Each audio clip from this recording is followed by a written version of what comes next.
Did you know that some of the world's largest ancient earthworks are not in Asia or Europe, but in Africa? This is the story of a continent's architectural ambition, a testament to ingenuity and a reflection of its rich, complex history.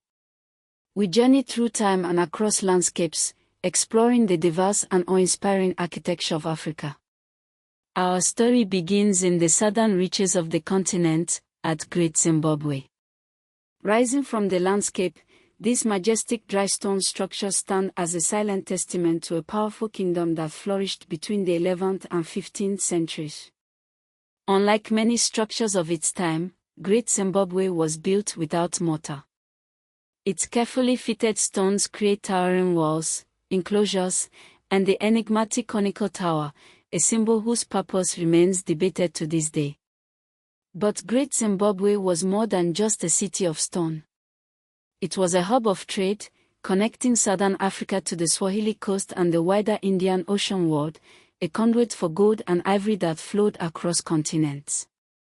Let's travel north, following ancient trade routes towards the heart of Sudan, where the kingdom of Kush once reigned. Here, in Meroë, we find a different kind of architectural ambition, the pyramids. Smaller and steeper than their Egyptian counterparts, these pyramids served as royal burial complexes, reflecting the Kushite kings' power and their connection to the divine. The architecture of Meroë speaks of a kingdom that blended Egyptian influences with its own unique traditions.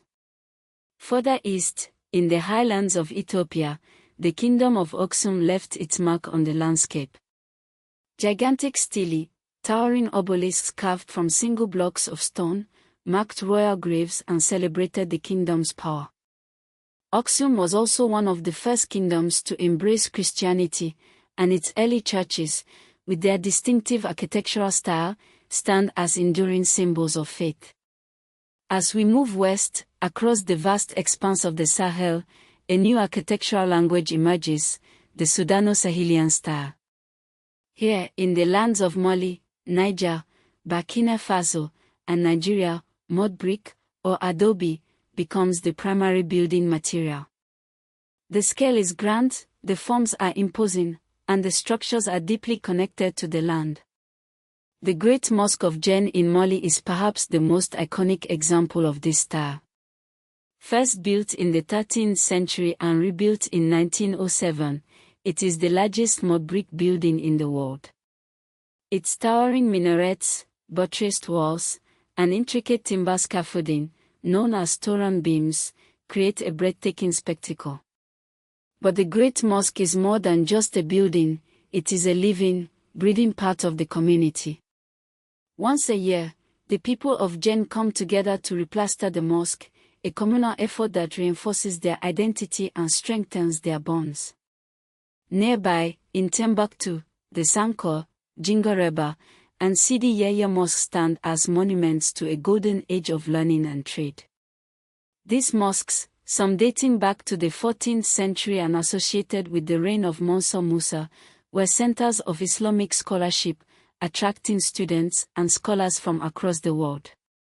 Traveling south towards the East African coast, we encounter the Swahili architecture, a testament to the region's rich maritime history. From Kenya to Tanzania and Mozambique, coral ragstone, lime plaster, and mangrove timber were used to create unique urban centers. Cities like Kilwa Kisiwani, Mombasa, and Lamu flourished through Indian Ocean trade, their architecture reflecting a blend of African, Arab, and Indian influences. Swahili houses, often multi-story and built of stone, challenged the perception of pre-colonial African architecture as solely rural. Further west, in present-day Nigeria, the Kingdom of Benin left behind a sophisticated urban landscape that impressed early European visitors. By the 15th century, Benin City boasted wide streets, carefully organized compounds, and massive earthworks. The Great Wall of Benin, a vast system of ditches and embankments, is one of the largest pre-modern earthworks in the world, a testament to engineering skill. In Ethiopia, we find another architectural marvel, the rock-hewn churches of Lalibela. Carved directly from solid volcanic rock in the late 12th and early 13th centuries under King Lalibela, these churches are not built, but sculpted. Descending into the earth, one discovers hidden courtyards, intricate facades, and sacred spaces, a testament to faith and human ingenuity. The colonial era brought a new wave of architectural influence to Africa.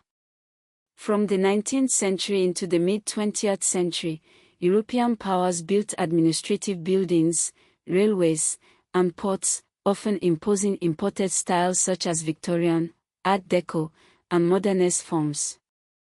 After independence in the 1950s and 1970s, many African states used architecture as a symbol of sovereignty and modernization.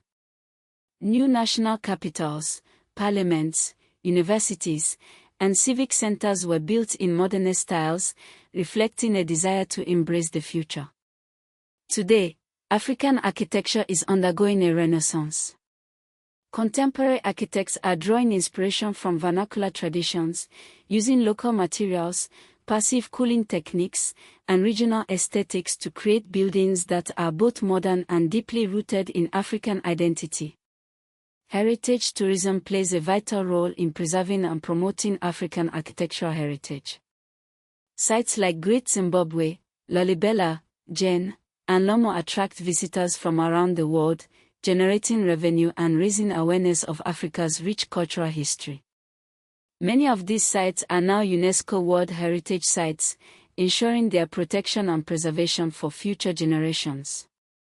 Despite the progress that has been made, many challenges remain. Climate change, urbanization, and conflict threaten the preservation of many historic sites. Restoration and conservation efforts are crucial to ensure that these architectural treasures continue to inspire and educate for generations to come. The story of African architecture is a story of innovation, resilience, and cultural expression. It is a story etched in stone, mud, and timber, a testament to the ingenuity and vision of African builders. By understanding and celebrating this rich architectural heritage, we can gain a deeper appreciation of Africa's complex and vibrant history and its contribution to the world. The legacy of African architecture extends far beyond its borders, influencing global architectural thinking and inspiring sustainable design practices.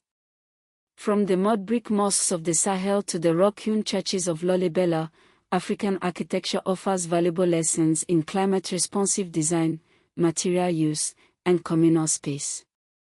It is a story that continues to evolve, a story that is being written every day by the architects, builders, and communities who are shaping the future of African cities and landscapes. As we look to the future, let us remember the lessons of the past and embrace the diversity and innovation that define African architecture. Let us celebrate the ingenuity, resilience, and cultural expression that are etched in every stone, every brick, and every arch. The architectural heritage of Africa is a treasure to be cherished and shared with the world. Yet the story of Great Zimbabwe was once suppressed, wrongly attributed to outsiders, a shameful chapter in colonial history that denied African agency and achievement. The echo of that colonial denial still reverberates today, a reminder of the importance of reclaiming and celebrating African narratives. Area view of the Great Mosque of Djenné, Mali, Golden Hour, No People, Cinematic 8K.